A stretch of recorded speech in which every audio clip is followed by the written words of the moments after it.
வணக்கம் மக்களே, திரைக்கடல் நிகழ்ச்சிக்கு உங்களை வரவேற்கிறோம். இன்னைக்கு அந்த நியூஸ் இந்த நியூஸ் இப்படி நிறைய நியூஸ் காத்துட்டு இருக்குது. அதுல முதல்ல நம்ம என்ன பார்க்க போறோம் அப்படின்னா, ஊரெல்லாம் எங்க பார்த்தாலும் மெர்சல் டீசர் தான் ஒரே பேச்சா இருக்குது. ஏன்னா படம் தீபாவளிக்கு வருது, அதுக்கு ஒரு ஃபெஸ்டிவ் மூட கிரியேட் பண்ற மாதிரி இந்த டீசர் வந்திருக்குது. இத பத்தி எல்லாரும் பேசிக்கிட்டே இருக்கிறாங்க. இப்போ ரீசெண்டா ஒரு பிரச்சனை வந்திருக்கு. என்னன்னா, படத்துக்கு மெர்சல்ன்ற பேர் வைக்க கூடாதுன்னு சென்னை உயர்நீதிமன்றம் தடை போட்டிருக்காங்க. ஏன்பா அப்படின்னா, ஏற்கனவே ஒருத்தர் அதே பேர்ல கிட்டத்தட்ட மெர்சல் ஆயிட்டேன் அப்படின்ற பேர்ல ஒரு படத்தை ரெஜிஸ்டர் பண்ணிட்டாராம். இந்த படமும் என் படமும் ஒரே டைட்டில் இருந்துச்சுன்னா அப்புறம் என் படத்துக்கு பொருளாதார ரீதியா பாதிப்பு ஏற்படும் அப்படின்னு சொல்லி ஒருத்தர் கேஸ் போட்டிருக்காரு. அதனால ஹைகோர்ட்டும் ஓகே ஒரு 2 வாரத்துக்குள்ள தேனாடால் பிலிம்ஸ் நிறுவன பதில் சொல்லணும் அப்படின்னு சொல்லிட்டு மெர்சல் அப்படின்ற பேரை யூஸ் பண்ணக்கூடாதுன்னு தடை போட்டிருக்காங்க.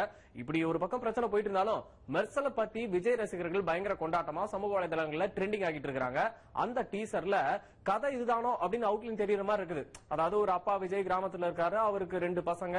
அந்த 2 பசங்களுமே விஜய், அதுல ஒருத்தர் ஃபாரின்ல இருக்காரு, இன்னொருத்தர் உள்ளூர்ல மருத்துவரா இருக்காரு. இந்த ஃபாரின்ல இருக்கிற விஜய் தன்னோட அப்பா யாரு, தம்பி யாரு, அண்ணன் யாரு இதெல்லாம் தெரிஞ்சுட்டு இங்க வர்ற மாதிரியும், யாரோ ஒருத்தர் இழப்புக்காக இவர் பழிதிக்கிற மாதிரியும் இப்படி ஏகப்பட்ட கதைகள் நமக்கு தோணுது. நம்மளுக்கு தோன்றது ஒரு பக்கம் இருந்தாலும் டீசர்ல தெரியறதுன்னு ஒண்ணு இருக்குல்ல. என்னெல்லாம் தெரியுது அப்படின்னா, ஒரு ஃப்ரேம்ல 2 விஜய் வராங்க பாத்தீங்களா, அப்புறம் வடிவேல் வராரு. எங்க பண்றீங்களா? இந்த மாதிரி நிறைய விஷயங்கள், கவனிக்க வேண்டிய விஷயங்கள் எடுத்து வச்சிருக்கோம். அப்பா விஜய் கிராமத்துல ஒரு பெரிய ஆள் மாதிரி காட்டிருக்காங்க. அநேகமா இது வரைக்கும் படத்தை பத்தி வர்ற தகவல்கள்ல சொன்ன பஞ்சாயத்து தலைவர் கேரக்டரா இது இருக்கலாம் அப்படின்னு எதிர்பார்க்கப்படுது. இவருடைய ஓபனிங் சீனா இந்த தியேட்டர் ஃபைட் இருக்கலாமோ அப்படின்னு தோணுது. ஏன்னா மெர்சல் அரசன் வாரான்னு சொல்லி டீசருக்காக ஒரு வீடியோ விட்டாங்கல்ல, அந்த வீடியோல இதே ஷாட் தான் யூஸ் பண்ணிருந்தாங்க. அது மட்டும் இல்லாம பின்னால ஃபுல்லா வெளிச்சமா இருந்து வெறும் சிலவேட்ல இவரோட உருவம் முதல்ல தெரியற மாதிரி, அதுக்கப்புறம் தெளிவா முகம் தெரியற மாதிரி காட்டியிருக்காங்க. அதனால இது ஓபனிங் சீனா இருக்கிறதுக்கு நிறைய வாய்ப்பு இருக்கு. ஒருவேளை இது இல்லாம ஜல்லிக்கட்டு காளையோட நடந்து வர மாதிரி ஓபனிங் சீன் வச்சாலும் ஆச்சரியப்படுறதுக்கு இல்ல. அதே மாதிரி இந்த விஜய் பயங்கரமான எம்ஜிஆர் ரசிகனா இருப்பாரோ அப்படின்னு தோணுது. ஏன்னா உழைக்கும் கரங்கள் படம் ஓடிட்டு இருக்க தியேட்டர் முன்னாலதான் இவர் சண்டை போட்டுட்டு இருக்காரு. அது மட்டும் இல்லாம இந்த விஜய் ஏதோ ஒரு காரணத்துக்காக வட இந்தியா பக்கம் போறாரு அப்படின்றதும், அங்க மல்யுத்த போட்டியில ஈடுபடுறாரு அப்படின்னு டீசர்ல பாக்கும்போது தெரியுது.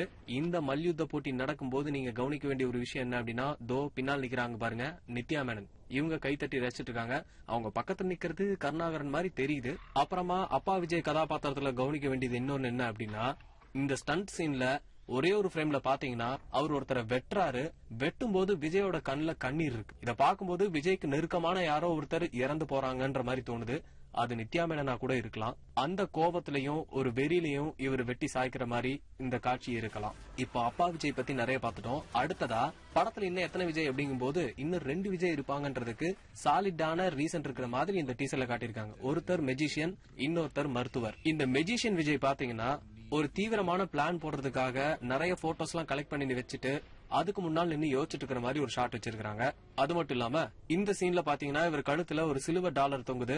ஏதோ ஒரு விஷயத்த செஞ்சு முடிச்சுட்டு இவர் வர மாதிரியும், பின்னால் இருக்கவங்க எல்லாம் பயந்து போய் நிக்கிற மாதிரியும் தெரியுது. அடுத்ததா பார்க்க போறதுதான் ரொம்ப முக்கியமான ஷாட். என்னன்னா, இந்த மெஜிஷியன் விஜய் மருத்துவர் விஜயை காப்பாத்துற மாதிரி ஒரு சீன் இருக்கு போல. ஏன்னா மெஜிஷியன் விஜய் ஃபாரின்ல இருக்காரு, மருத்துவர் விஜய் இங்க இருக்காரு. அப்ப இங்க இருக்க மருத்துவர் விஜய ரவுடிகள்லாம் முட்டி போட்டு நிக்க வச்சிருக்காங்க.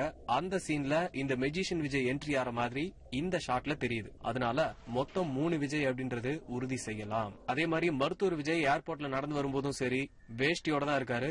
அவர் தமிழ் மேல ஈடுபாடோட இருப்பாரு அப்படின்றதும் தெரியுது.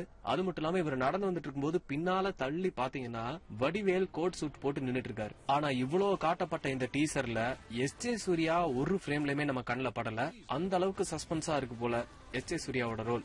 ஏற்கனவே நம்ம சொல்லி இருக்கோம், அவரோட ஓபனிங் சீனுக்கு மட்டுமே கிட்டத்தட்ட 50 லட்சம் ரூபாய் செலவு பண்ணிருக்காங்க, அவ்வளவு கிராண்டா எடுத்திருக்காங்க அப்படின்னு. அதனால அந்த பிரம்மாண்டத்தை ரசிகர்கள் தியேட்டருக்கு வந்து பாக்கட்டும்னு விட்டுட்டாங்க.